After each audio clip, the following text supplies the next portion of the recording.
everyone, welcome to Down Home Crypto. Today I've got a pretty exciting event, something I'm very excited for. But as always with these, I've got to tell you up front some of the criteria, because I think it's really important to be very honest and direct on what my position is. So first of all, I got to let you know, this is not a sponsored video. That's right, not sponsored. This is something that I think is a great opportunity to everybody out there, and I really want to be the very first one to share the Keir Krew Fund with you. Now, second of all, if you have any questions, please put them in the chat, and I don't care what the question is. I will make sure to get that question answered for you, if possible, before we leave today. Now, I also got to let you know, I am invested in Keir Krew Fund. So any excitement you see, anything where I'm bouncing around, that's totally my excitement. So this is not a shield. This is not me trying to pump it out to you. This is trying to inform you. But I do tend to get excited. So lastly, this is not financial advice. Do your own research, make your own choices, because in the end, you are responsible for what you decide. So without further ado, I would like to introduce you to the man of the hour, Mr. Cyril Keir. Hey, Cyril, welcome. Hey, how's it going? Doing good, my man. And hey, thank you for making the time to join us here and talk about this amazing new thing that's coming out. Yeah, absolutely. Absolutely. Thanks for having me. And thanks everybody who's tuning in to listen to me ramble and answer questions for about an hour. There you go. And everybody in the chat who's already there, hey, let me know where you're watching from and what you know about the Keir Krew Fund. You know, I'd love to find out who's involved already, who's just hearing about it, and what you think so far. So, Cyril, man, people know me and you. We've been in a lot of streams, a lot of events. We do our Rex to Riches. So I got to warn you up front, buddy. I'm not going to make it easy on you. In fact, the fact that we know each other means I'm going to be even harder, more aggressive, and probably more brutal than anybody ever will be in an AMA. So hope you're prepared. Oh, well, you know, I welcome it. And I always say, if you can't answer the tough questions, then get off the stage, right? But perfect. So, okay. Awesome. Let's do it. So, hey, I want to say hi to Hamilton, Mike, Funny Turo, Danfo. Good to have y'all here. And I know we had a couple other pop-up. Abdul's up there. Awesome. So let's start at the top. Let's say you are trapped in an elevator. Somebody who has no idea who you are, and you can tell that they mentioned something about crypto. Maybe they watched something on their phone. Give me a quick 2-minute elevator pitch. What you would say to this person to introduce them to the Keir Krew Fund. Yeah, so the Keir Krew Fund is essentially very similar to certain elements in traditional finance, like the index fund and exchange traded funds, ETFs, etc. It's very similar to the S&P 500, in which, you know, a basket of assets makes up the value, and then the value will grow with the assets that make up the basket. That would be a very brief introduction into what Keir Krew Fund is, and I look forward to doing a deep dive here today and answering all the questions. You're muted. This is why I can't have nice things. I had to do it at some point in time. You knew it was going to happen. Okay, so we're talking about a basket of investments. Now, what kind of investments are we talking about here? We're talking some crazy DeFi stuff? Are we talking something that's just not going to grow and it's stagnant forever? Or give us an idea. Yeah, so the first Keir Krew Fund, which is the main one here, this is considered a lower risk basket of assets, right? Obviously, it's crypto. You know, so it's not going to have the same kind of stability as something within traditional finance, right? Because this is DeFi. But what this fund is comprised of, you've got 19.5% in Bitcoin, right? You've got 18.5% in Ethereum. You have 18.5% in PaxG, which is gold. PaxG is a stable coin that's pegged to the value of gold. I have that in there as a hedge, you know, so that because gold tends to be a lot more stable, it doesn't move around quite as much. So that right there, 18.5% of the fund essentially acts more like an anchor. It's going to grow in value if the value of the dollar comes down, but it's also going to retain relatively solid. And so that right there, its sole purpose is to help with volatility. Right? Because one of the things about crypto is it's super volatile. You know, you'll be in something and it goes up 10% this day, down 20% tomorrow, up 30% the next day, right? You know, all over the place. 17.25% is made up of Matic. If you're newer to the crypto space, Matic is similar to Ethereum in that it is the native blockchain token for Polygon, which is a layer 2 built on top of Ethereum. So they're a nicely correlated asset. They tend to go up and down together. Matic is more structured towards the business side, though. They have a lot of business side agreements, and so I think that they can stand on their own as their own asset, and they have been shown to kind of lose some correlation with Ethereum and grow faster than Ethereum during certain times. So that's why that one's in there. And then anything beneath that is considered low exposure to that asset. They are 5% or less, right? So the bulk of the fund is comprised of the what is considered blue chip cryptos, your Bitcoin, Ethereum, Matic, and then you have the gold as that to help against the volatility. Now, for any of these smaller ones, the criteria is that it must be infrastructure related. So you've got QuickSwap, you've got Uniswap, you've got Balancer. Balancer is the underlying infrastructure upon which KKF is built on top of. You've got Link, Curve, and GNS, Gains Network, right? These are all of the infrastructure protocols that I believe will produce their own value on top of whatever the crypto markets as a whole do. And that's why they're here. They're also very important infrastructure pieces within DeFi. So I don't believe that they're going anywhere, like they're not going to disappear tomorrow, right? I believe that they're going to be pretty solid. Okay. Sounds good. And that makes sense. And I want to dive into that a little bit deeper down the road on the MA. But I got a few starter questions right off the bat. If somebody's just tuning in. They say, hey, you know what? I've only got $5. I've been watching your Rags to Riches. I'm trying to DCA into something. What is the minimum to get into Keir Krew Fund? Yeah, so I don't believe that there's really a minimum. The platform, if you're trying to toss in like $1, it might tell you, hey, this is too little. We're trying to change this over into 5 different assets. Come on, give us a little more to work with, right?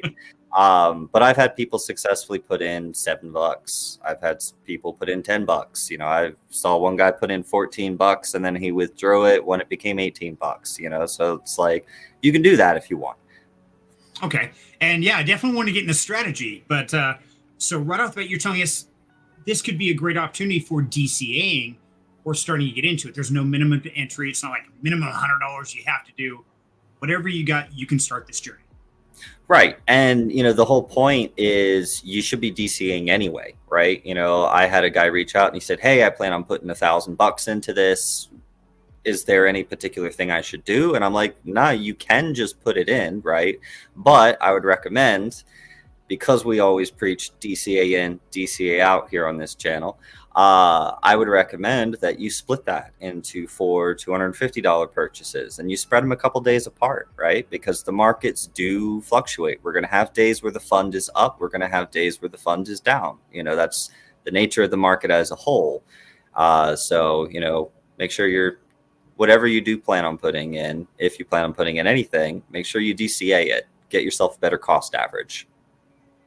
Exactly. And we're getting a lot of good comments. And I will go back to your questions, guys. I think I've got them, but stick with them because, keep it going. And hopefully you come up with some things I haven't covered yet. So right off the bat, I'm going to go straight for the jugular because that's just the way I am.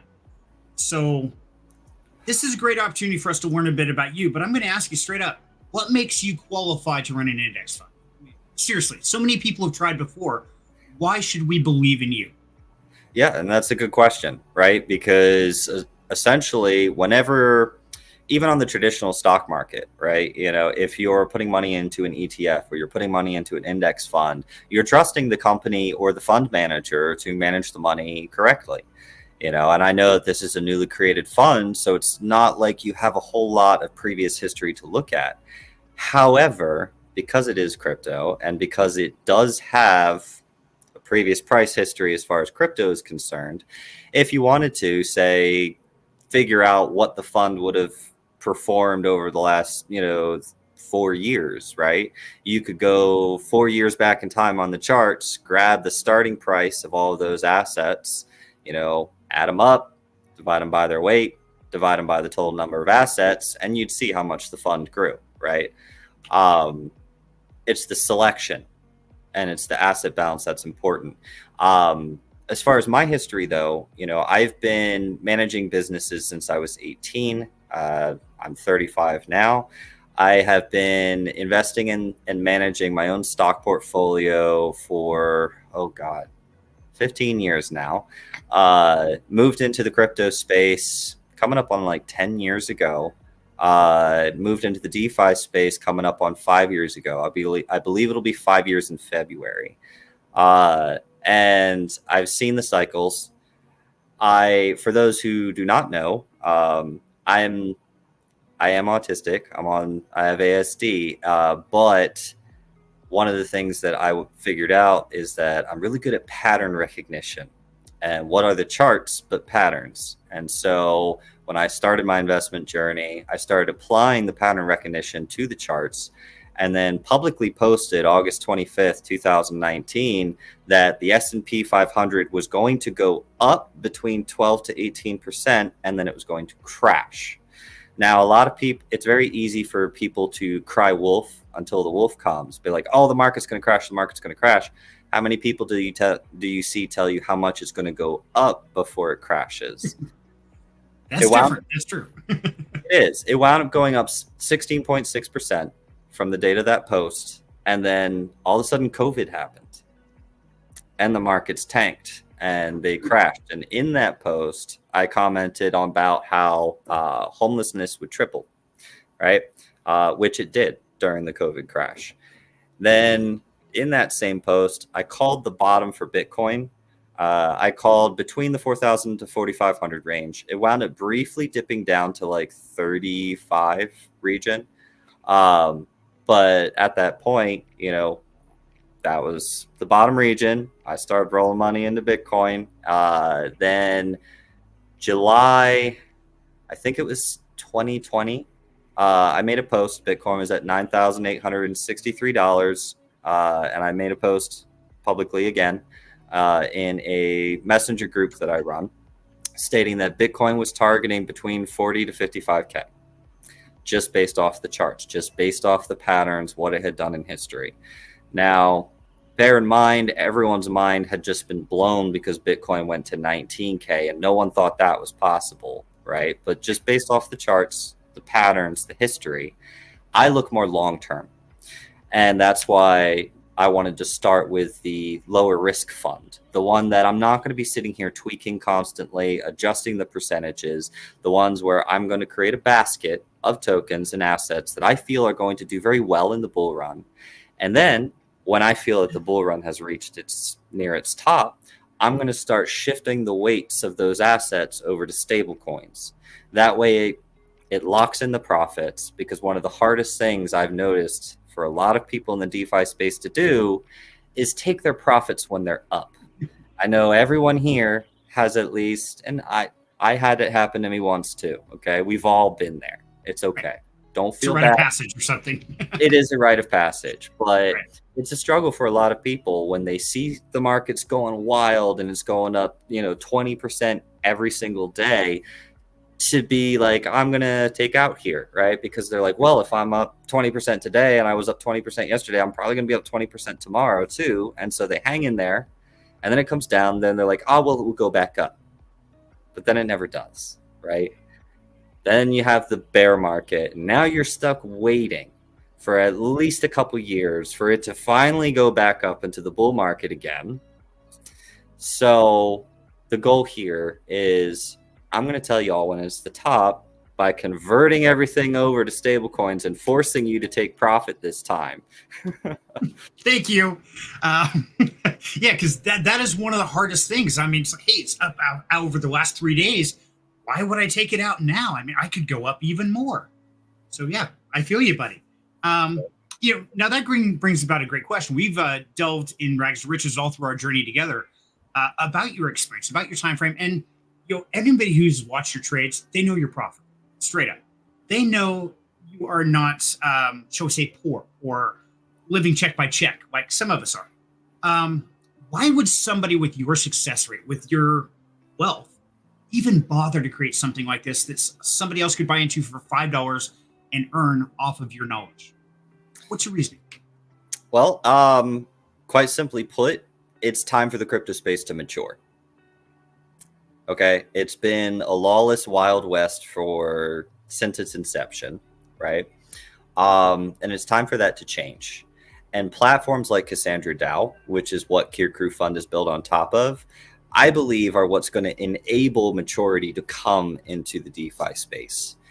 You don't get maturity by people gathering around, screaming at the scammers and pointing fingers, or people saying, my project's better than yours, come buy it instead, right? That's not maturity. That's high school shenanigans. We're kids kicking each other on a playground, and it's time to grow up. Traditional finance is the way it is because of how it operates, because of the rule system set in place. And while I don't like the overreach of the big government, finance, it's like taking a bunch of, people who have never run a business before and then putting them in a room and saying, all right, you're now in charge of running Microsoft, right? Or whatever it is. The company's going to go belly up at some point, right? And we're seeing that happen. A lot of protocols are being run by people who have no business management experience, who have no experience managing, finances or even tracking books. I mean, hell, look at Sam Bankman-Fried and what happened with FTX. His whole defense was, I didn't know better. This dude was barely scratching his 20s, running a business that was worth billions of dollars. And what happened to it? Mismanagement. Okay. And that's what happens when people who don't have the experience, don't have the know-how, come into the space and go, I'm going to start a project, even though I don't really have the qualifications necessary. And so by bringing traditional finance maturity of things like the ETFs that we've been seeing on the news regarding Bitcoin, index funds like here with KKF and the Cassandra DAO platform that's going to enable other people, one of these days I'm going to convince Austin Clark to get set up on Cassandra and run his own little portfolio there. But either way, in the interim, he's got us, right? He's probably investing in this too. I mean, realistically, I don't know why anybody wouldn't, but that's just my personal opinion. Fair enough. We'll see. Yeah. I don't want to assume. Exactly. And who knows? Okay, so actually, Merck's just asked a question, which was next on the list. So good job, Merck. So, nope, not that one. Sorry, my bad. Wasn't Merck's. It was Hamilton. Hamilton asked the question. And yes, that was my next question. Now, there are a lot of platforms out there that have this kind of capability. So what made Cassandra really stand out to you? I mean, why did you choose them, given all your connections, all your knowledge of the DeFi space? Why go with Cassandra? Well, so firstly, there's actually not a lot of platforms that offer essentially a user interface for balancers managed pools, right? There was one other that I had come across, but it looked like they hadn't updated anything in a while. A buddy of mine sent me over a link to Cassandra DAO, and I checked it out, and I started looking at the UI and looking at the capabilities of the platform, and I was like, because I had the idea for making kind of like an index token in the crypto space for a while, but I wasn't really sure how to go about it. And then upon seeing their platform, I was, light bulb moment. I started reading through all of their documentation. Like I actually read every page, and that's not usual for me to do. Usually I just skim read someone's, docs when they send them over to me and say, does this look good? I'm like, sure. But I actually read through their docs, and I liked a lot of their features, their quality of life features. I liked the feel of their UI. And yeah, so I started testing it out, checked out their Discord. Their Discord was really quiet. I don't think they're very well known yet, and I'd like to change that. I think they have an amazing product, an amazing offering. Anybody who has, even if you don't have it, so, make sure you know who's running which fund you're putting money into on their platform, right? But anybody can go and create their own index fund, and they can select from assets that have met the criteria of the Cassandra DAO platform. So you can't just go and make some meme token, throw it into a fund, and then, use that as a way to essentially rug people, right? It has to meet certain criteria. It has to meet liquidity criteria. It has to meet security criteria. All of their contracts and everything have been audited. They're essentially a UI platform for the Balancer docs, and they're built on top of Balancer, and Balancer is a very, very well-known platform in the space. Absolutely. So, no, that makes perfect sense. And I was going to share the link if I could find it here real quick. Give me 1 sec. Because, I probably broke it somewhere. There it is. Okay. And so, by the way, if anybody wants to go check it out, there is a referral link for Down Home Crypto there. Now, please understand, you don't have to use referral. I want to make that very, very clear. If you do utilize it, whatever the channel earns goes right back to the community. So I appreciate it, but it is not required in any way, shape, or form. So I want to make that very clear there. Let me put it this way, and it should make it, for anybody considering, it should make it even easier for them to use the link. If you don't, then the referral just goes to me, right? So there is a very small 2% fee for buying into the fund, right? That essentially goes towards the management, etc.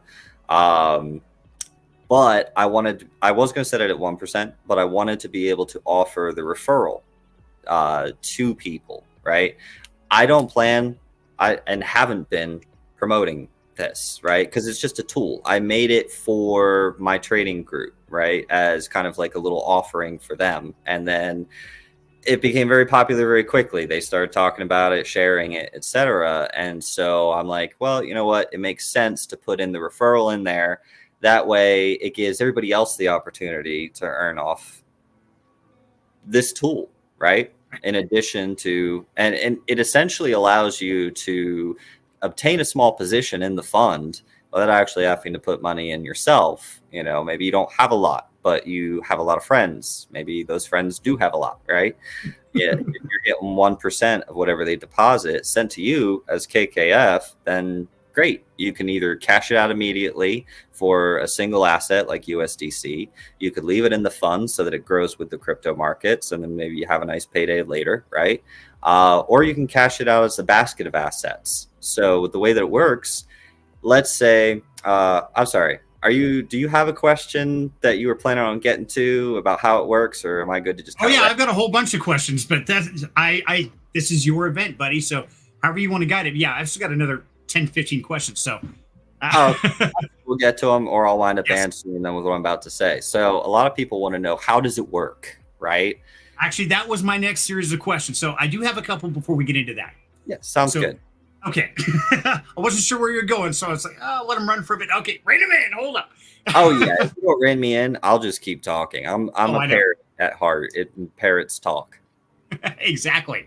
So first of all, before we dive into how it works, I want to understand what makes an index fund more favorable than somebody going out and buying these cryptos by themselves. Why would they choose the Keir Krew Fund versus going down that list that you have and splitting their portfolio in that percentage? Yeah, you could do that if you want. Standard slippage on a swap transaction is 0.5%. There's 10 assets in the fund. That's 5%. Have fun. Or 2%. Plop in the fund. Okay, so that brings about my next question is, because that's the thing is, if you go to buy these, the gas fees alone are going to exceed 2%. So how is it possible that you're able to invest with one cryptocurrency into the Keir Krew Fund and you can split it up into 10, but still only charge 2%? How does that work? A lot of fancy routing on the back end. For those who are more crypto technical, you'll understand when I say it's a single smart contract interaction that splits it and institutes 10 different calls into the mempool using a router, right? So if you understand what that means, good for you. If you don't, that's okay. Most people don't. Basically, it takes the money and it goes, cool. And all at once, it converts it for the different assets under one transaction, right? Instead of making you go through, I'm going to go to Pancake Swap, and I'm going to get some of that one, and I'm going to get some of that one, and I'm going to get some of that one 10 times. Right. Okay. And that makes sense. So by doing it in almost like a mass shopping trip, it's almost like going to Walmart of crypto right there. It's a one-stop shop. Yeah, it would be more akin to a meal plan subscription, right? Because it's a whole bunch of different things all together, probably cheaper than if you bought the ingredients yourself, right? That Because makes sense. you get them in bulk. They do it in one transaction. Exactly. Yeah. They buy it by the truckload, split it up into 1,000 people, and then, yeah, that makes sense. So, okay, I like that.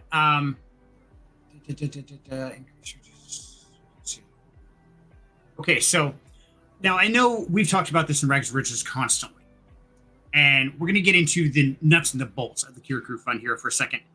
But I'm really curious, how does this fit into your rules of solvency?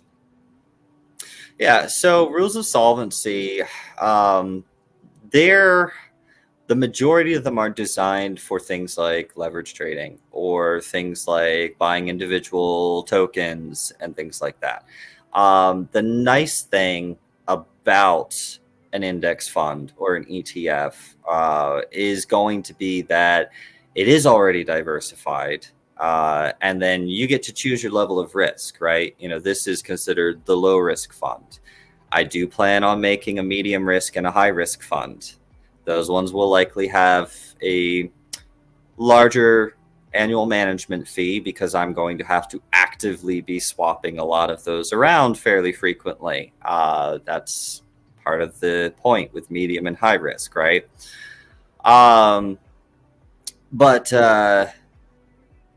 Sorry, I just had a complete derailment train of thought. That's okay. Please remind me of the question. Yes. How are you applying the rules of solvency to the Keir Krew Fund? Yes. So with KKF, the rules of solvency don't necessarily apply fully, right? There's a couple of them that do, right? Such as DCA in, DCA out, standard things like that, right? Don't put in more than you can afford, that you're willing to lose, yada, yada. Same thing with any kind of investment.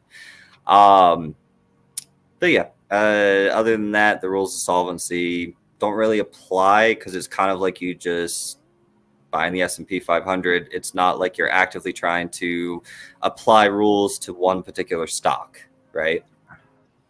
So, and I think that's a great intro of, okay, let's dive into the Keir Krew Fund and let's understand exactly how this works. Let's break it down. We've taken it for a test drive. It looks good. Let's look under the hood. Let's kick the tires and walk us through this, buddy. Yeah, absolutely. So essentially, not that screen. That screen. There's my screen. That screen. There you go. So if you scroll down a little bit, there we are, right there at the top. Okay. All right. So the Keir Krew Fund. I'm going to keep numbers simple, right? Okay. We're going to pretend that there's, I guess there is 10 assets, but we're going to pretend that they have a weight of 10%, right? Just to keep things simple. So let's say you have $100, right? Okay. Traditionally in crypto, if you go and you spend $100 and you purchase a token, what does that do, right? It takes your USDC, it puts it into the liquidity pool, and you receive a XYK calculated amount of the token, and the token price increases based off of the change in the ratio, right? As a traditional token, that's how DeFi works currently, essentially. The way that this works is if you have $100, right? Instead of it going into a liquidity pool for KKF, what it does is it essentially makes like a mini liquidity pool just for you, right? The price of KKF is not determined by the ratio of the assets in the liquidity pool, your USDC to KKF, right? Because it's not paired to anything. What it is, however, is backed by X percentages of these assets. So based off our example, 10% BTC, 10% ETH, 10% blah, blah, blah, blah, blah, right? On down the line. So when you deposit $100, the smart contract takes that, splits it, says, all right, you're going to get $10 of this, $10 of that, $10 of this, $10 of that. And then it's going to put it in its own little mini LP, essentially. It sets them into a smart contract. And then your KKF is your receipt token for that. So you can take your KKF token, which its value is going to be this basket of assets here and what they're worth.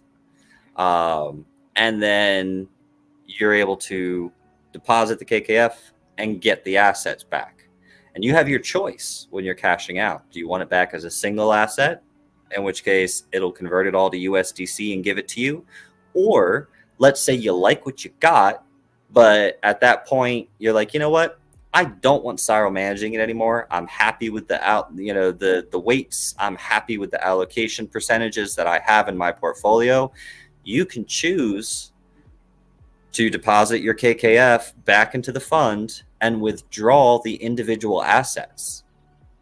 You don't have to just take it as USDC. You can have your 19.5% Bitcoin, your so if you click on all assets, up underneath the withdrawal button.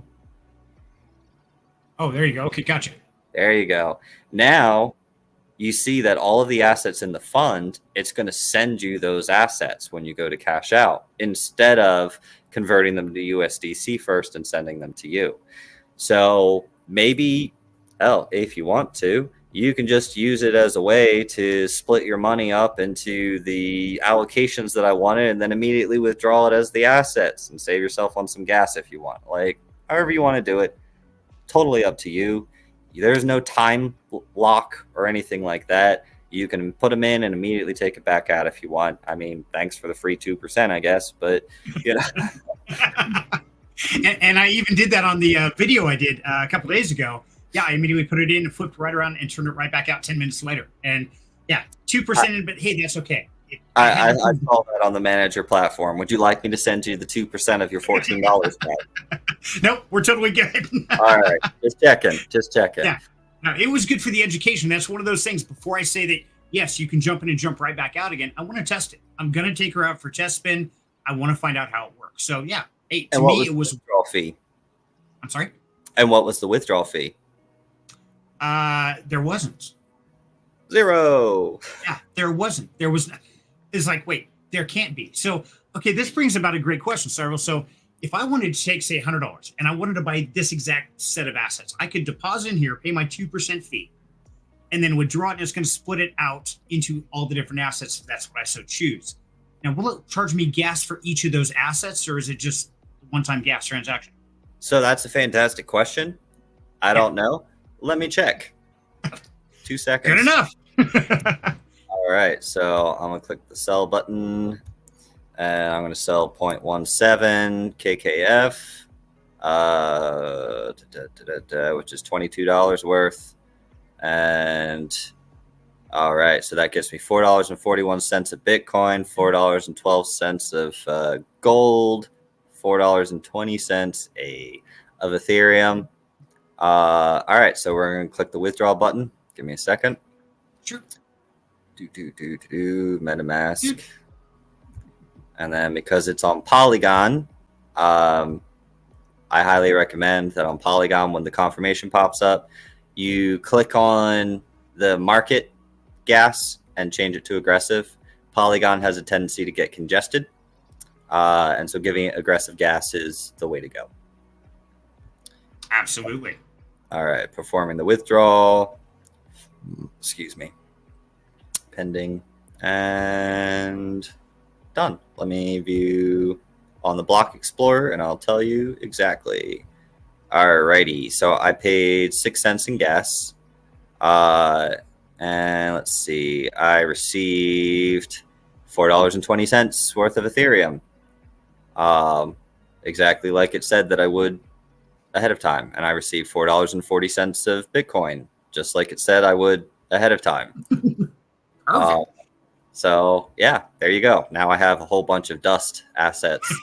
All over the place. Thanks for that. But You're welcome. we know that it does what it's supposed to do beautifully. It did it very quickly, and it did it all in the one contract, and I received exactly what it said I would, and I paid 6 cents in gas.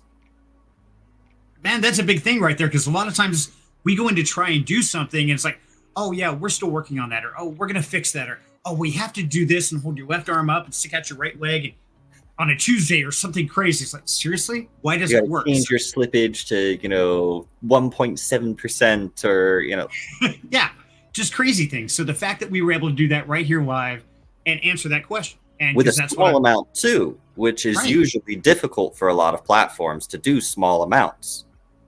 Exactly. So yeah, I'm definitely excited about that. And we did have one question I skipped by, and I was going to ask this. And Merck's asked, will there be a specific Discord or Telegram group just for Keir Krew Fund? Oh, man. So I have been fighting against doing that because, as those of you who know me know, I'm already in so many. And there's already so many Discords that I have to manage. And I really didn't plan on putting any more time into this other than just managing the fund. I didn't expect to be asked to do AMAs. I have another one that someone asked me to do on Thursday at 1 p.m. Eastern time. I'm used to having to go and ask to do AMAs. I'm not used to people coming to me and say, hey, can I talk about this and can you come? So it's there might be, we'll see. I want to talk to the Cassandra Doubt people and see if they're willing to maybe make a little section in their Discord for the different Keir Krew funds. But I also need to understand that might set a precedent, and when they blow up, maybe they don't want 800 different categories in their Discord. So we want to be respectful of them and be mindful of what growth we're hoping their platform gets too, right? So exactly. With that in mind, I'll think about it. Okay. So if I do, I will make sure that the funds have the link to it. Right now, the funds, they link because they do have social links on the funds. When you click on where is it? Give me a second. I know I had to fill the stuff out. Maybe they don't for the funds. I know they do for my profile, which if you look at the managed by Cyril Keir, you can actually click on that and it will have my fund profile. And that's where I have like my Discord username and my Twitter and all that kind of stuff. So what I'll do is I'll ask them if they can make a category for that kind of info to be fund specific. Hamilton, I see you're listening in. Hamilton is actually from their platform. Nice. Great interacting with him. I will say that their team has been very, very responsive. When I say, hey, there's this bug on the UI, they have it fixed in less than a day. Or if I say, hey, I think it would be a lot better for managers and investors if the UI updated in more real time. And so they made adjustments and now it does, and they had that, like I said, they had that done within 24 hours. And compared to how many protocols we see out there that are still building during the bear, I mean. Really? Yeah, that's impressive. So Hamilton, man, I salute you, brother. Nice job, because yeah, we do not see that very often in the crypto space. No, and that's why this is the platform I'm building my index funds on. This is the platform I'm going to stick with. I'm happy to bring the traffic to a team and a platform that's deserving, Absolutely. And, Cyril, since we're already hanging out on Down Home Crypto a lot, how about after this, we go make a channel in the Down Home Crypto just for the Keir Krew Fund, and we put all the information right there? Okay. That help?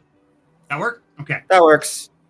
So, and that'll get poor Hamilton off the hook for right now. So, yeah, because I am doing quarterly reports for KKF and any additional funds that I plan to make in the future, the medium and the high risk ones, there's reports for that. Actually, if you want, let me I think I can sneak tease preview one here for you if you'd like. Sure. Yeah, let's do it. All right. And that is the link to the Down Home Crypto Discord, guys. And we will get that channel made for you. And who knows? I might even get like the special people, maybe a little bit of early information when Cyril's cooking up the next weird strategy. So we'll see how it goes. Yeah, we'll see. So this was just me putting the spreadsheet together. But this is going to show you essentially like a quarterly report. So at the start of the quarter, the value of all the assets. I marked this in when I started the fund. Then when I had to test out formulas. So I punched in numbers from a couple days ago when I was building the spreadsheet, so it shows the total gain and loss for the quarter. It shows the total asset managed. It shows the distribution percentages, blah, blah, blah. And we're going to have that quarter over quarter for the fund. There may be some additional information added, like if I do wind up changing the balance of any of the weights, there's probably going to be a section here that shows that. But yeah, I believe if you are managing any kind of money, whether it's a fund, even if you don't have direct access to the money, which I don't here, the only thing I have access to is the strategy contracts, which tells it when to shift the asset percentages over, etc. But you should be making reports, right? Comprehensive, easy to digest, easy for people to take a glance at and understand how's the performance been over X period of time, right? That's bare necessity requirements. And yeah, so we're going to be doing that. Okay. And yeah, we've got a lot of questions I got to catch up, and I'm trying to find the best pattern to introduce these. But there's so much information, so many places we can go in rabbit holes. So I'm going to start throwing these out here, trying to get some answers for you guys. Okay, so just take it down the list. If I want to go down a rabbit hole, then that explains more. Great. Perfect. Okay, so first one here, it will go with funny turos. So what's the criteria Cyril goes through before picking the token? And also, what are your options for picking those tokens? Yeah, so the options is essentially from a pre-whitelisted list of options that the Cassandra platform has already done their curation process to determine whether or not that asset is viable for their platform, right? It has to meet certain criteria. It has to have a certain amount of liquidity. It has to, X blah, blah, blah, blah, blah, right? They have in their documentation, I believe they talk about their criteria in there. If not, maybe that's something you guys should consider adding, Hamilton. But my criteria, it depends on the goal of the fund, right? And the goal for this one was low risk appreciation in value with the total growth of crypto, right? So like if crypto's market cap as a whole, goes up 4x, or 5x, then the fund should do the same, right? Or something very close to that. It's meant as a set it and forget it kind of thing, so that you can take kind of a passive seat to those funds, just like you would if you bought the S&P 500 or if you bought some other index token index fund in the stock market. The lines begin to get blurred between TradFi and DeFi when we're bringing TradFi concepts into DeFi. So that's the purpose of this particular fund. So with the purpose set, the list of criteria was the bulk of it needs to be in blue chip. It needs to be in what I consider the 3 most promising blue chips available on the Polygon network, also available on Balancer, and have met the criteria from the Cassandra DAO team. So it's already filtered through like 3 different criteria before it gets to my desk, which is kind of cool. But from there, basket of blue chips, wanted the anchor of gold, but also wanted exposure to platforms that have the potential for growth that will outpace the growth of the crypto market as a whole, i.e. what everything in DeFi operates on. QuickSwap. Who doesn't know QuickSwap? Who doesn't know Uniswap, right? And that's why I consider them infrastructure protocols that will greatly benefit when the bull run comes back and everybody's swapping all this money back and forth. Because you got to think, Bitcoin, it goes up, it goes down, it goes up, it goes down, right? It's not just straight up and it's not just straight down.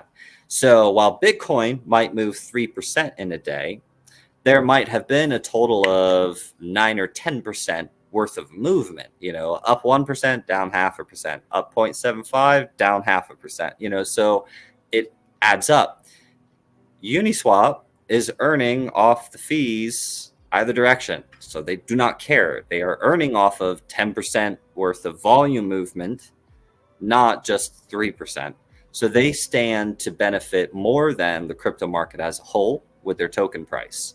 And so that's why those are the kind of infrastructure protocols that I picked for the low risk fund, but I kept their percentage allocations more geared towards the speculative side because they're not technically considered a blue chip. They are a protocol, and protocols we've seen one today, a protocol got hacked and they lost several $1 million, right? Protocols are not infallible. You can't really hack Bitcoin. It's not going anywhere. It's there, right? It's going to do its thing. So it's not a speculative asset. It's treated more akin to like a store of value asset like gold or silver. It's just a little more volatile. But the DeFi protocols, they are speculative. They have room for higher growth, but there's also a bit more risk. And that's why the percentage allocations are much smaller for those ones. Okay. That makes sense. And, that brings about one question I had. I think it's further down the list. I'll have to check for it. But one of my questions was, okay, we've seen some nefarious people in the crypto world. And I'm not going to point them out, name many names. I think everybody knows who I'm talking about when I start bringing up these examples. So my question is, what stops you from going out and creating the Cyril token and then putting it into that portfolio and then moving all your allocations over to that and then going over and selling your bag of Cyril token, essentially liquidating the entire Keir Krew fund? What would stop you from doing that? I think you answered it, but go ahead. It would be incredibly expensive for me to do that. And I believe that token would fail the curation process, even if I did do it, because the LP wouldn't be locked or I would own too much of the token. So it wouldn't pass through Cassandra DAO's curation process, right? There's just me who owns it. I would first have to get it trading on Balancer with enough liquidity for it to be even considered as an asset. Then when they start looking at it, they could see the token distribution and be like, no, that's okay. So chances are they wouldn't have even whitelisted it on their platform in the first place.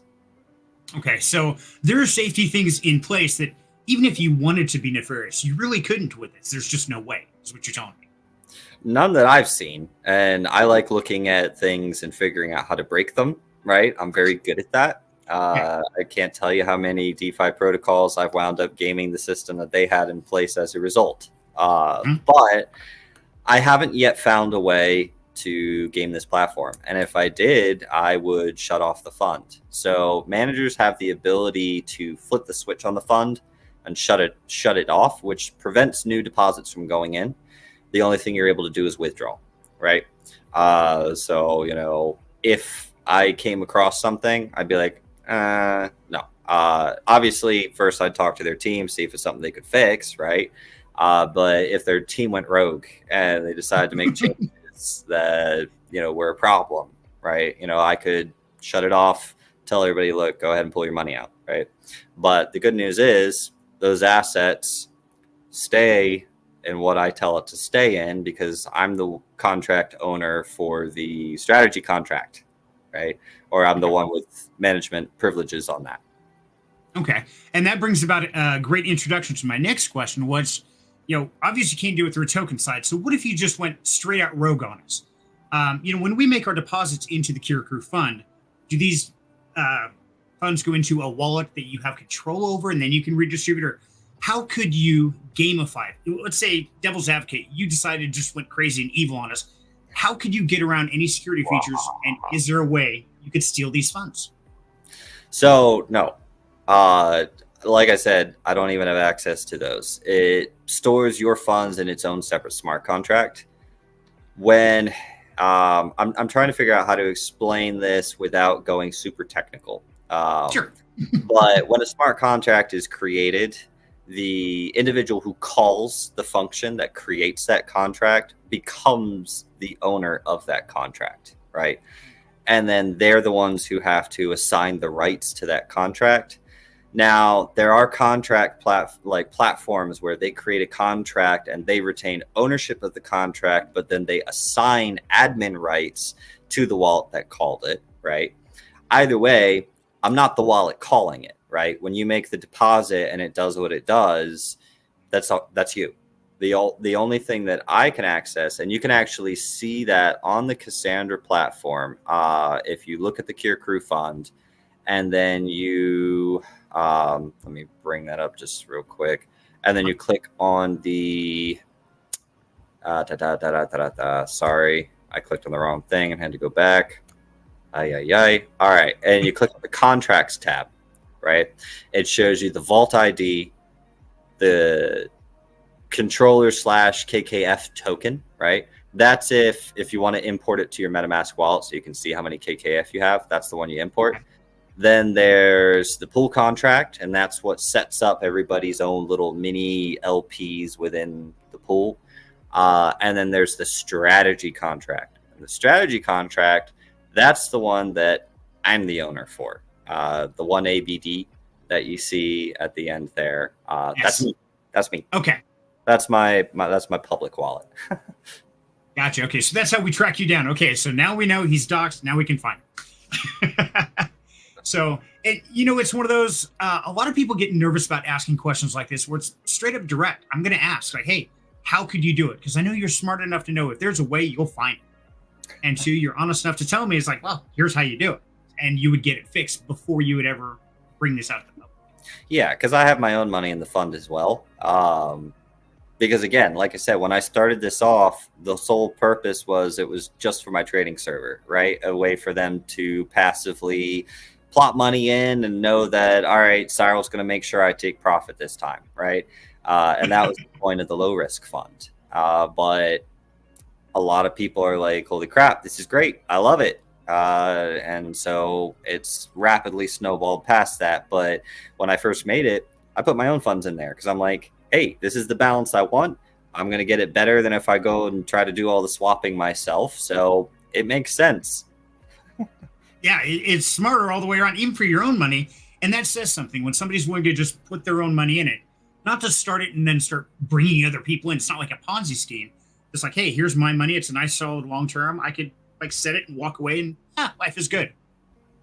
Yeah, and it's great because it allows me to play to my strengths, right? The reading of the charts, the predicting where the markets are going to go, the portfolio management. Like I've told plenty of people, I'm like, look, you don't want to copy my trades, right? Because when I do my trades and I'm leverage trading, oh my God, don't, because my positioning is not perfect, right?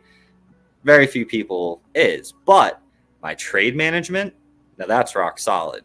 I can put in a buy and then I can get like 60% drawdown, right? But then I'm sitting there and I'm throwing in another one because, all right, so what? We fell to second support. Who cares? I put in a larger buy at the second support and then it goes up. And that was the Bitcoin trade that I showed on the stream that I got 900% flat on. That was a trade that was down 68% the day prior, right? But I managed to trade correctly, and I printed a 900% win with it. That's why they liked KKF in the trading server and why they started talking about it, because they know that my trade management is on point. Nobody's going to time the top. Nobody's going to time the bottom. That's why when I feel the markets are too hot, I'm going to DCA out of those assets into the stable coins, but it's going to be done over a period of time. I'm not just going to do it like that, right? There's going to be a period of time. I'm going to push out, in my quarter, whatever quarterly announcement comes before that. Hey, markets are getting hot. I am probably within the next, 2-3 months or whatever, going to be transitioning these assets to stables. If you disagree with that, sweet, go pull out your basket, right? That's what it's there for. You know, you can pull out your basket, you can get the basket of assets deposited directly to you.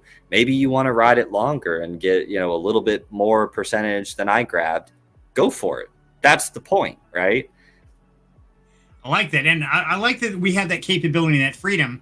And that brings us to the next question that Chrome asked earlier. And I wanted to add a little bit more to Chrome's. It says, now, how often do you remanage or rebalance this fund? And what are the triggers that you look for when it needs rebalanced? Yeah, so that's part of the reason why it's so imperative that I track the performance of the assets quarter by quarter, right?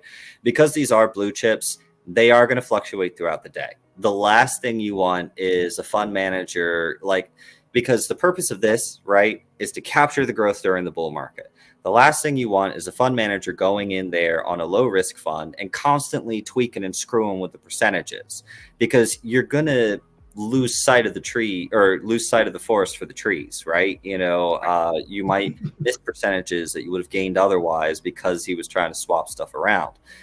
With a low risk fund, you don't really want them messing with it unless there's a problem with one of the assets, right? So by tracking the performance of the assets over periods of time, I know, okay, let's say GNS is an example, because it's not a DEX exactly. It's kind of like an options platform. It might start breaking away from the correlation, right? Most of the crypto assets that are considered blue chip or rock solid tend to all move in correlated manner, right? If you got three of them, they're kind of all moving up and down the same, give or take, right? But some of the smaller platforms that are considered more speculative, they might break from that correlation. They might have an event. They might get hacked. They might XYZ, you know, anything that could cause them to break away from that correlation and start dropping, right? That's the kind of thing that I'm looking for. If I see something like that, then I'll make an adjustment, right? And if not, then I just leave it be, right? If it's still within that correlation range that it typically hangs out in over the last X amount of years, then I'm going to leave it be, right? The fund doesn't just stay green constantly. You know, there's days where it's green, there's days where it's red, because the crypto market as a whole is what it's tracking, right? It's okay, not and like, that makes sense. Now the medium risk or the high risk funds, when I introduce those later, you know, that's going to be a completely different answer, you know, and I'm sure we'll have a talk about that when the time comes. Yes, we will, definitely, because that's definitely more of my game is a high risk, so the gambling thing. But I am part of the Keir Krew Fund because this is my long-term play. So I'm excited for it. And that's why I wanted to bring you on first. And that way I get to brag and say, hey, I got him first.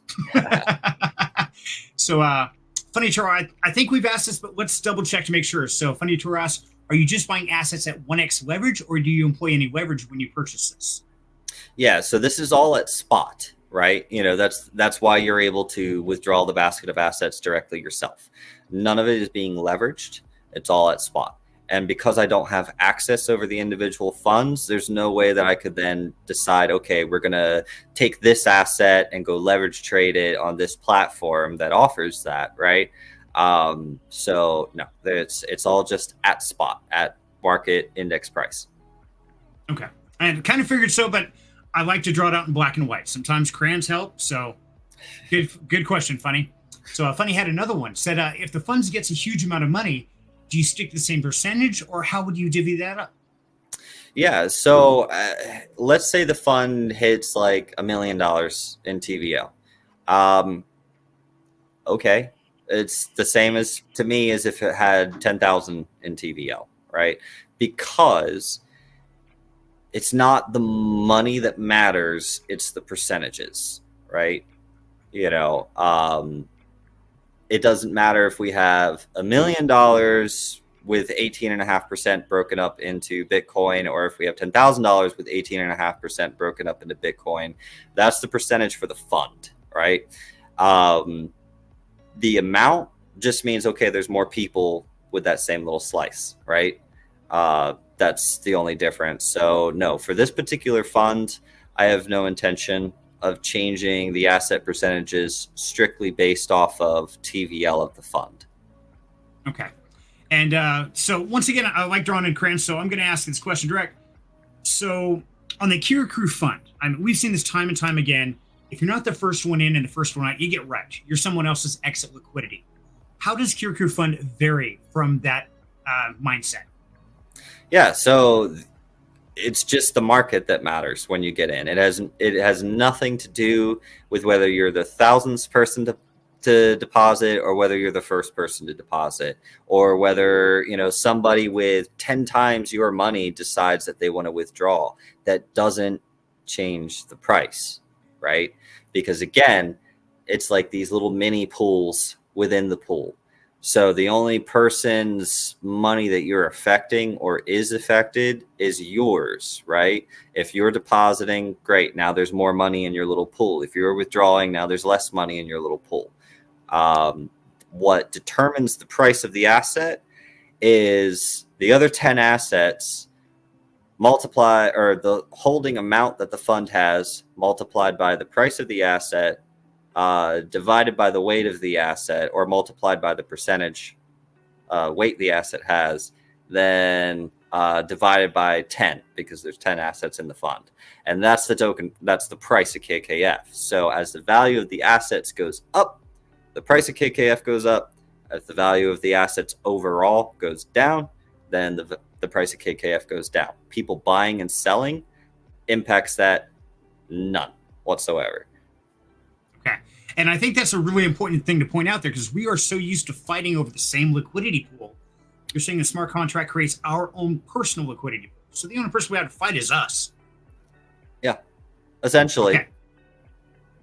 Okay. So, yeah, I think that's one of the really exciting parts that I wanted to point out here, because we've seen it time and time again. I mean, you and I have both played the games like, oh, hey, look, new launch. Well, I'm going to hop in, grab some, I'm out later. Thanks, guys. And I 2x my money all the time that way. And, you know, that's the game. That's what we've gotten used to. And just like we talked in last Freaky Friday a couple weeks ago about the money game we played. Black card. There are no block cards in Keir Krew Fund. Is that correct? Is there any way that you can manipulate, or if you were just super sneaky slimy, have you found a way somebody could manipulate this fund? No, not yet. So because it splits everyone's holdings up independently, right? Let's say Citadel Banking decided to kill us the same way they killed FTX, right? Or sorry, they didn't kill FTX. They killed Luna and Right. USD. Because of the way that it works, they wouldn't be able to, right? They could take billions of dollars and buy into the fund, and the way that would wind up impacting things is it would impact the price of the assets within the fund because they bought so much of it, right? Which then would increase the value of KKF. So you guys could be selling if you wanted to, because it suddenly shot up in value because they bought enough of it to elevate the value of all of the underlying assets. Because what happens is it takes your money, right, when you deposit, and then it buys those assets, right? So if they're depositing $1 billion, right, then it goes and buys $1 billion of all 10 of those assets, you know. Like it would be $185 million worth of Bitcoin.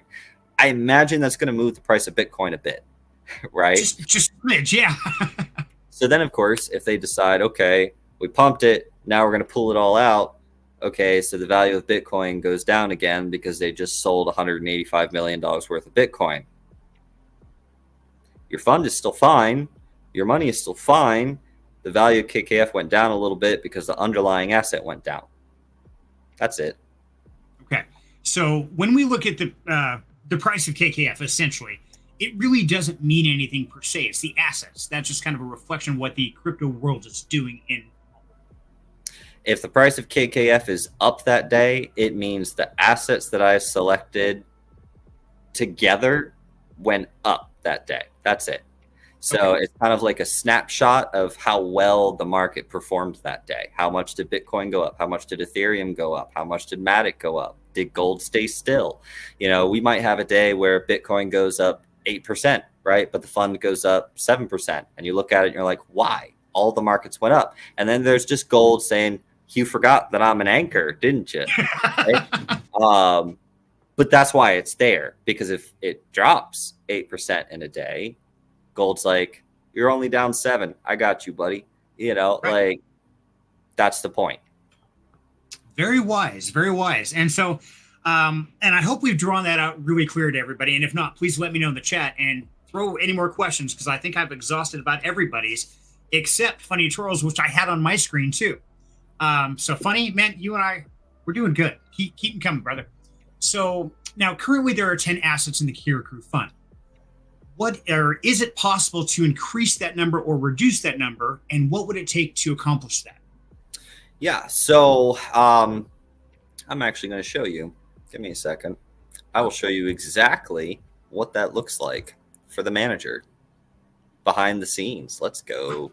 Let me make sure I'm sharing the right one. Hold on. Yeah, I think that's the right one. Yes, that's the right one. All right. There we go. Let me embiggen my screen a little bit. There you go. There we go. All right, now y'all can see a little better. So this is the manager tab, right? It's been a little quiet today, but that's all right. So far, I can look at the overview. This shows me all of the pools that I'm managing and the total deposits and the total withdrawals from those pools. It shows me the total value managed. Started off, that's when I started the fund. Fund went live to everybody else the following day. And in that first following day, I jumped from like 300 in TVL to almost 7 grand.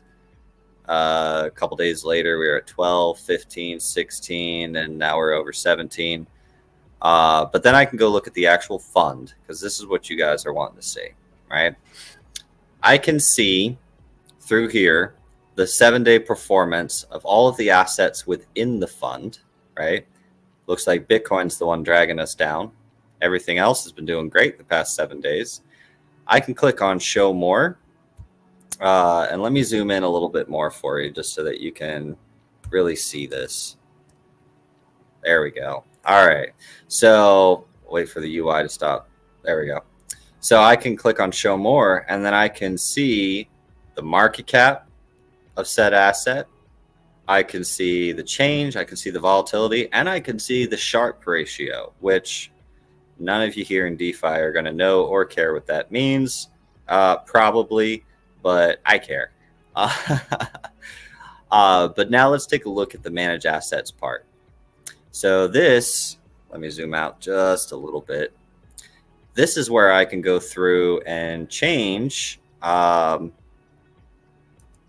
we go. Rebalance the weights, add an asset, or remove an asset from the pool. So I can click on this, right? And then I can choose which asset within the pool. Let's say GNS. All right, so GNS, if I remove it, this is the new, it's going to spread that balance out over all the other assets, right? It's just going to auto do that. So it would take that 5%, break it up across the other 9 assets and add it. Or I can come to rebalance, right? I can find GNS. Let's say I want to make sure that the amount of gold does not change. So we're gonna lock that guy in place here in just a second. So give me a second. All right, so let's say I want to change this to 0. There we go. But I want gold to stay at 18.5%. So we're going to lock that. There we go. Hey, where'd he go? Hamilton, do me a favor. Tell the UI guys to make it so that when you lock this little button, it turns a blue instead. Because right now the animation right there is really hard to see. So have it change blue when it's locked if you could. Thanks, bud. Thanks, Hamilton. Yeah. So we're going to change GNS to 0. All right. We locked gold. See how gold didn't change from 18.5%, and instead it split it across the remaining 7 assets instead. Right. Okay. So this is where I can tweak it. And then I can have it occur, and the shift, basically the fund will completely dump GNS over the period of the next hour if I select fast, the next 24 hours if I select average, or optimized if I select over the next 72 hours. And this is a really cool thing, because what that does is, instead of just doing a single sell all at once, is it splits it up. It DCAs its way out of the asset, which That's is pretty cool that the platform does it itself, man. Did you teach this to do that or what?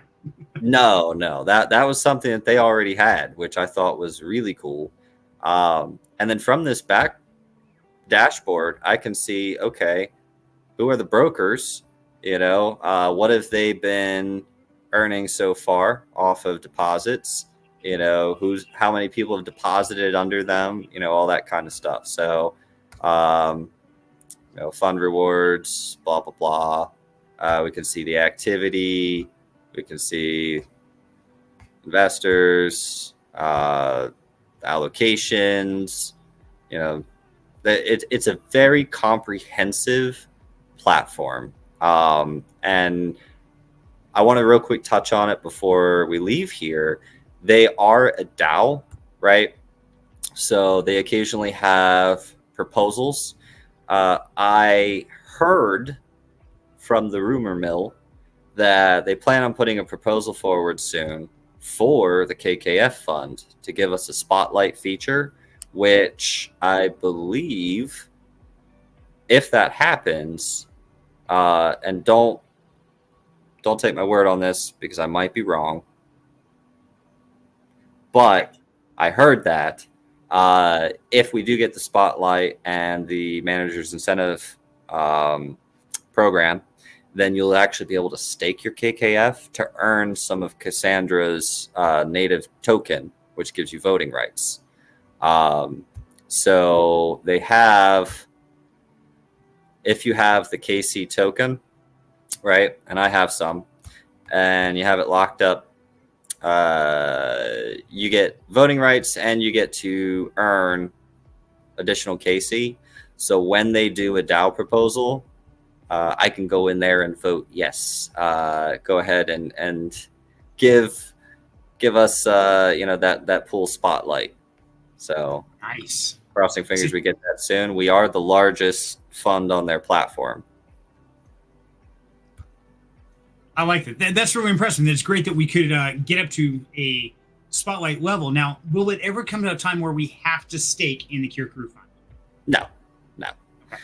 So you don't have to, what's the word? You don't have to lock. You don't have to stake. You don't have to do nothing. The whole point is that it is essentially passive, right? Just like if you've got your 401k, and you have it set for index funds like the S&P 500, etc. Yeah, that's it. And what Funny Toro said right down there, that's the right side, right? Yes, that's the right side. It's married.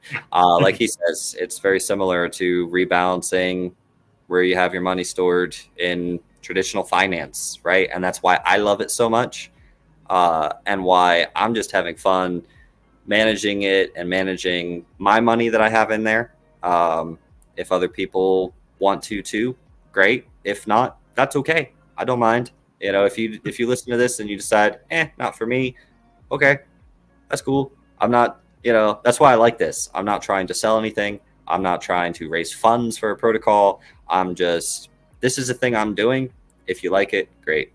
If not, well, maybe check out the Cassandra platform, see if you want to do it yourself, go for it. Right. Absolutely. And if somebody's just tuning in and doesn't know what we're talking about or where we're going, I'll put the link in here one more time. Now, please understand, guys, this isn't a referral link, but you don't have to use it. If you do, it just helps the channel. But check it out. If nothing else, do whatever you choose. If not, it just goes to Cyril anyway. So at least I'm going to give it back to you in giveaways. So Yeah, that if you don't use the link, it doesn't help for the channel giveaways. If you do, well, then at least you're going to get some channel giveaways, right? Right. Yeah, we love to give stuff away. So I think we've come across everybody's questions. Is there anybody I missed? If you got them, please throw them in. I've got a few more of my own, Cyril. But if there's anybody else, if you got more questions, something I haven't covered yet, throw them in the chat there, and I will make sure to get the answers you want, because that's what this is all about. It's ask me anything. And as Cyril knows, I'm going to ask anything, everything, and I'm going to make stuff up just to ask it. Well, let's go ahead and knock out your remainder questions. Okay. I'm starting to get a little bit hungry. Yeah, I understand. See, that's why I ate toast before we came in here. Okay, so given that the crypto world is ever evolving, and we've talked about this in Rags to Riches several times, that this is probably going to be the last DeFi people-controlled bull market we're going to have. So looking forward into the evolution of crypto and everything else, what do you see as a lifespan of Keir Krew Fund until it's just no longer viable, whether due to corporate entities or it's just not profitable anymore? I mean, ultimately, the market's always going to exist, right? Bitcoin's just always going to be there at this point. So is Ethereum. So I think that we might have to evolve it a little bit with the space, right? We might get rid of some of those speculative ones if big money comes in and builds a better infrastructure, right? And then otherwise, like, DeFi is still there. There might be some changes and we need to rebalance the speculative ones. But other than that, I think that I intend on running KKF for quite some time. So, and the nice thing is, if I ever do decide, hey guys, we had a great bull run, converted everything over to stables. We fell down into the bear market. Our stables were great because it was capital ready to deploy. Now you've got your next basket of assets, because I switched it from stables back over to DeFi assets. Have fun, right? I could then choose to shut it down if I wanted to, and I fulfilled the purpose of the fund, which was to secure everyone's profits at the top and put them back in near the bottom, right? So I know I'll at least run it that long, because that's why I have my funds in it, so that I can do that with it. And it's my more passive play instead of always having to leverage trade. Okay. And if, for say, something does come down, 5-10 years down the road, whatever, and you decided you're going to shut it down, let's say somebody put in $100 today and they just sit and forget. They walked away. They're like, Cyril's got it. If you do shut this down, will you automatically cash out their stables or whatever, close those contracts to their wallet? Or will they have to come back here? And in that case, would there still be a platform to withdraw from? Yeah, so the platform would still be there, right, for them to withdraw from. If I did shut down the fund, and then I would shut it off on the manager side, which would just enable it for withdrawals only. So new money couldn't deposit in, but people could withdraw. There's actually a couple of pools right now on their platform that got shut down for, I think one of them had a deposit issue with one of the tokens because one of the tokens migrated or something like that, right? And so they had to, it was some kind of weird situation. But there are pools on their platform that are in withdrawal only mode, right? So people can still go there that had their money there, right? Maybe they're $100 that became worth $200, right? It's still there. It's still $200. They can still withdraw it, even though the fund is not active. Okay. And that makes sense. And so you really could just set and forget. Yeah. And honestly, if let's say that I got hit by a bus, right? Because that happens, right? We are only human. I'm not immortal yet. Yeah, I like that. Hey, it's a goal. It's a goal. All right. I want to witness the heat death of the universe. Okay. But if I got squashed tomorrow, right? Because the fund is already in the blue chips, right? After a while not hearing from me, or my wife saying, hey, he's gone, people could withdraw. Or if I had an emergency come up and I knew I wasn't going to be able to manage the fund for whatever reason anymore, if it's near the top, well, then I'll convert it to stable coins, call it a day, just withdraw your profits, right? If it's not at the top yet, then I would enable it for withdrawal only, right? Don't go put money in because I'm not going to be here to take profits for you when you're at the top or something like that, right? Withdrawal only. But it's very easy for me to, show my wife, be like, yo, this is what you do, or show my IRL best friend who also knows the crypto space, this is what you do to shut it down or to make sure that people are good, right? Because you don't want to enable deposits, still have just the assets, and then it goes past the top of the bull market, right? And then starts coming down again. So yeah, it's very, because their platform is so intuitive, as long, in my will, my work laptop and all that, it goes to my best IRL friend who knows how to run crypto. It would be very easy for him to figure out how to put it in shutdown mode, make sure everybody's fine, right? But yeah, but I intend on being here for a while. That's why I got my money in it. So fair enough. Okay. And yeah, because that's always one of those things we don't want to think about. It's like, okay, God forbid, an airplane fell out of the sky and landed on your house or something. What would happen? Is there something set to make sure that the investors are protected? There's a backup plan, and that has a backup. Yeah. Okay. Yep. Backup plan. Perfect. I love it. Okay. So I think we've gone through a lot of this. Now, RSG token. Good to see you, buddy. Oliver, or not Oliver, sorry. Totally screwed up. My bad. Ignore that. From the Ready, Set, Go project. Yes, exactly. Sorry, I got them mixed up. Asked, so how does a project make an investment? Is it same as normal investor, or are there special perks? Yeah, it's the same as a normal investor, right? Because this is a fund, it's not like I have access to a bunch of KKF just sitting on the sidelines that I can put in for, sell you OTC or anything, right? Because then that kind of defeats the purpose of the fund. How are you going to withdraw it later if you're selling it and buying it OTC? But what I would recommend is, if a protocol is looking to do, a larger investment into the fund, split it up, right? DCA your way in, be smart about it. Just like I mentioned at the beginning, if you got like $1,000 you want to put in, break it into 4 $250 buys, spread them a couple days apart, right? This makes sure you get a better cost average, easier for you to just have a better position to begin with. If you are doing larger ones, I would recommend first making sure it's in a single asset like USDC, one with a really good liquidity pool on balancer, right? Because that's what matters. Technically, you can use any asset that's tradable on balancer. I find that it tends to be a little more favorable and go through really easy if I use like USDC. So that's my recommendation. If for anybody listening who does have an issue, first ask yourself, am I using Trust Wallet? If the answer is yes, consider it's time to put on your big boy pants and get a real DeFi wallet. It's time. So I don't want any kind of DMs coming at me if you're using Trust Wallet and you have an error. Okay. I will 100% just say, get MetaMask or get Rabby or whatever. That's going to be my only response to you if you're using Trust Wallet. Take out the training wheels. Let's go for it. Okay.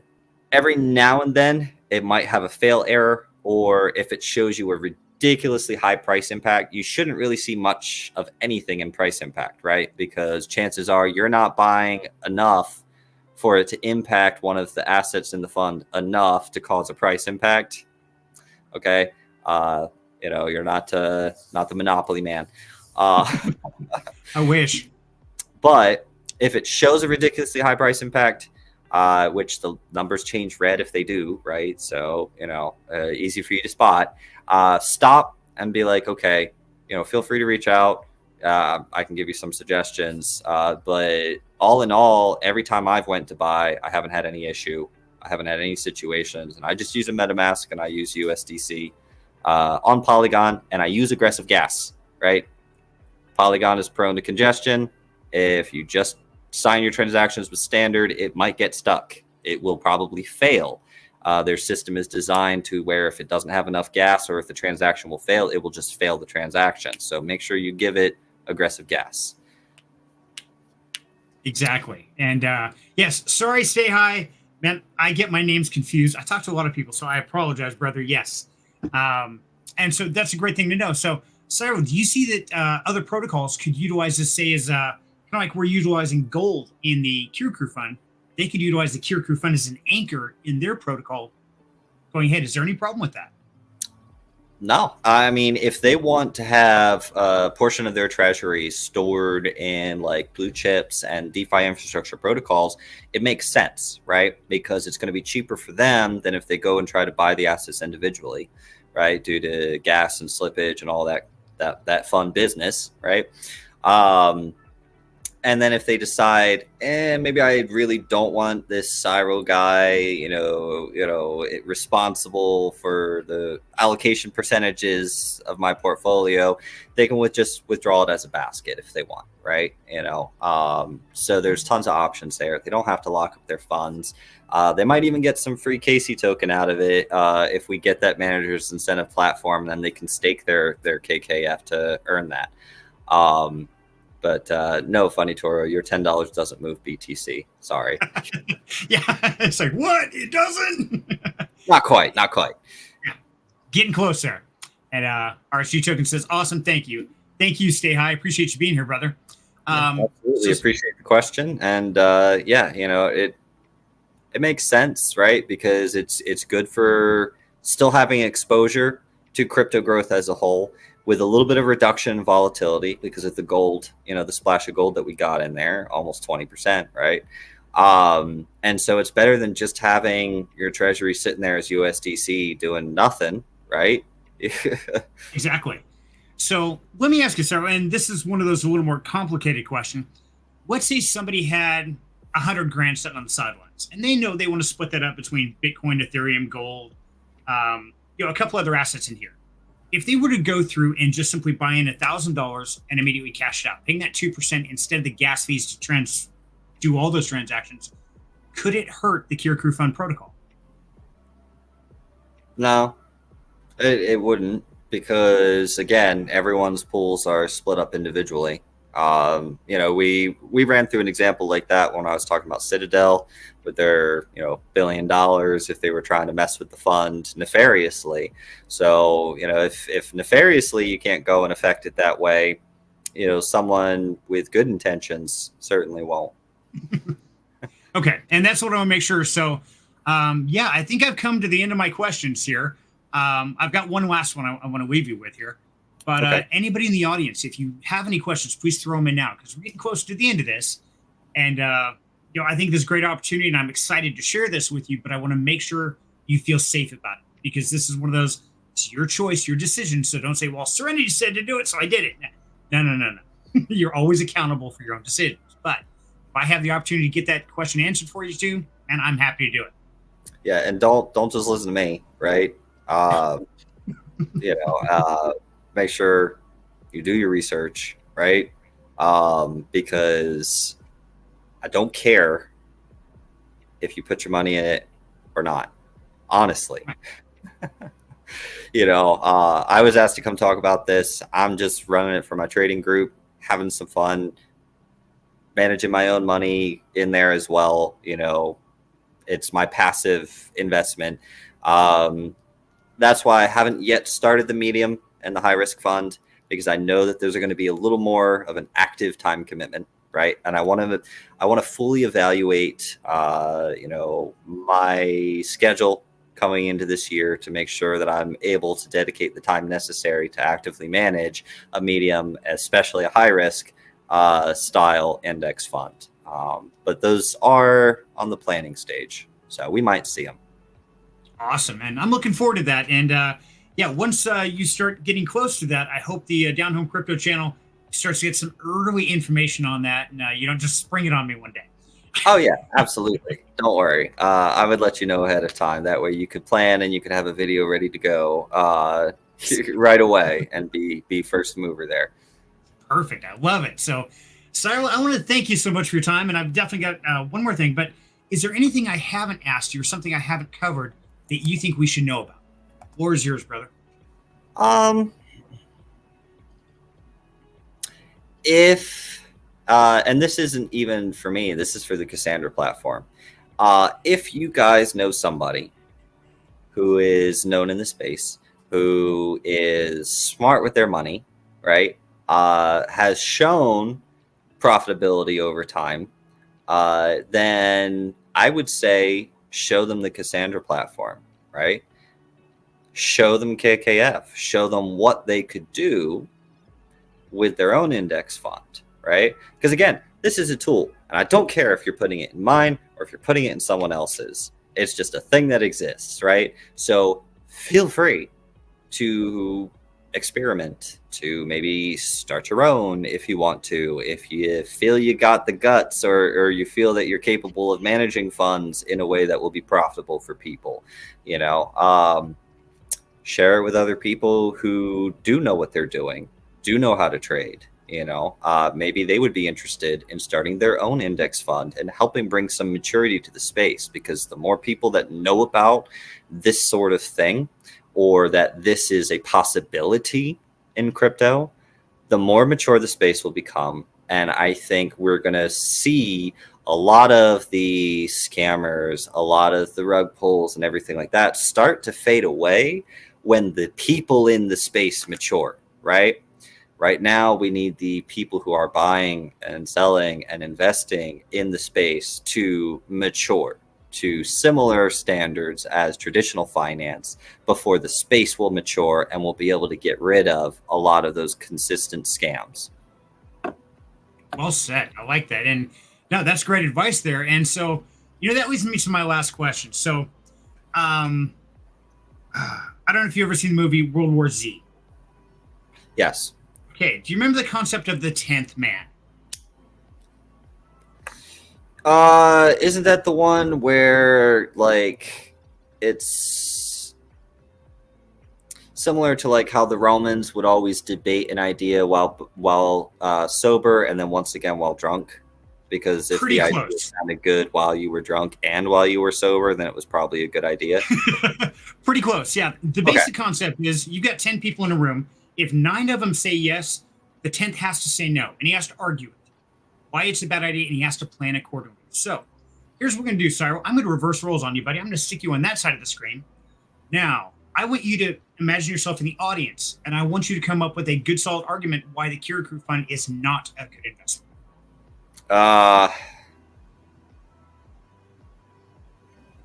Hey, you like that one? Well, snap. I didn't prepare anything. I know. I didn't prepare for this in the first place, but I didn't prepare anything for talking against it, because I don't typically like get involved with stuff that has any kind of glaring issues. Right. Is there any, think about any, whether it's government involvement down the road, legislation. What come up with one concern that we haven't covered that might cause a problem? If the government came into the space and started really cracking down with regulations, right? And I wasn't quick enough to adjust that could potentially cause some issues. But I stay pretty on top of how that stuff is transpiring in the space. So I would be strongly concerned if I did not react to that in time. So you probably got hit by a bus if that happened, honestly. But yeah, it's like what Funny Toro just said. If crypto goes down the toilet, then maybe this is a bad idea. Exactly, Funny. And it's kind of interesting because we find ourselves always in a proponent state of something we believe in or something we like or anything. And sometimes to really step back and reverse our roles and look at something with an argumentative state. And if anybody could do that, Cyril, I know you could. And that's why I wanted to test this theory out on you and see, is there anything you could think of? And so, and anybody in the audience, if you got anything, please toss it out there. I would love to hear it. If crypto goes, then yeah, I wouldn't want to be in a crypto index fund. But I guess the same could be said for if the stock market goes, you wouldn't want to be in the S&P 500, would you? No, no, you wouldn't. I mean, yeah, but, and yeah, because honestly, and like I said, guys, at the beginning, this is not a sponsored event. This is something I asked Cyril to join us for because I believe in it. I think it's great, and all my excitement, all my belief is mine. So do your own research out there. But if it is something you enjoy and it's something you want to get into, you like it, there's a link there, and it's a referral link. You do not have to use it. If you do, it helps the channel, and I would greatly appreciate it. And also, we will have the information. We're going to start a Keir Krew Fund channel in the Down Home Crypto Discord, which I'm sure most of you are part of. And if you're not, hey, this is a great time to join in because that's where you can cast your votes for our Rags to Riches series too. So 2 birds, 1 stone, all in one. Voting for the Rags to Riches stuff every week gets you entered in a $10 drawing that we do on stream. So there's that too. Exactly. But, and Funny Charles says, will the Keir Krew Fund ever own a portion of higher risk funds? So I think I'll answer this question and then we'll wrap it up because we're going on almost an hour and 40 minutes now. My bad. I try to keep AMAs to an hour or less, but it's a lot to talk about. I know. So KKF will never own a portion of the medium or the high risk fund, right? One, it's not possible because there is no liquidity pool paired directly to KKF that's tradable like that, right? So it's not like it's an asset that could be whitelisted on their platform to be added to another fund. So nope. It is going to retain the assets that it has currently. The only ones that I may change are the speculative assets, and that would be either removing one completely, in which case I would then either roll it into another speculative asset that I feel has better potential, but it would retain the same percentage. It would retain that same 5%, or eliminating it entirely, in which case I would distribute it evenly across the remaining pools minus gold, right? Because as the crypto markets are going up, you may see me start moving less in gold, right? So I may start slowly reducing the gold because remember, that's the anchor. That's for reducing volatility. When we're in full bull season and the markets are going up like crazy, but we're not at my calculated region for taking profit, I'm going to be shedding gold over a period of time. And that's part of that management, right? Letting go of the anchor in increments as the markets are going up to help remove the cap from your top side while shedding the exposing yourself to the bullish volatility, right? Okay. But of course, I will note that in the report or in whatever platform we wind up setting up for notifying, the KKF room in Down Home Crypto for sure, and we'll go from there. Awesome. Well, Cyril, I want to thank you very much for your time, and everybody in the audience who tuned in today. I want to say thank you for your time. And as always, the only thing I ever ask is, hey, take a minute, like the video, subscribe to the channel, and come hang out with us down in Down Home Crypto. So if you have any questions that we didn't cover here, make sure to jump in the Discord, ask Cyril, ask myself. We will get you the answers. I want to say thank you very much. And if it's something you decided to dive into and you want to use the referral link, great. Thank you. I'll make sure to pass those funds back out to the community. And if not, hey, we'll catch you in the next one. And after all, I don't know what I was just saying. Man, I hit a brick wall on what I was saying. Thanks for joining us, everybody. Appreciate you tuning in. And we'll see y'all on Thursday. Absolutely. Thank you, guys. Catch you Thursday for Rags to Riches. Have a good night.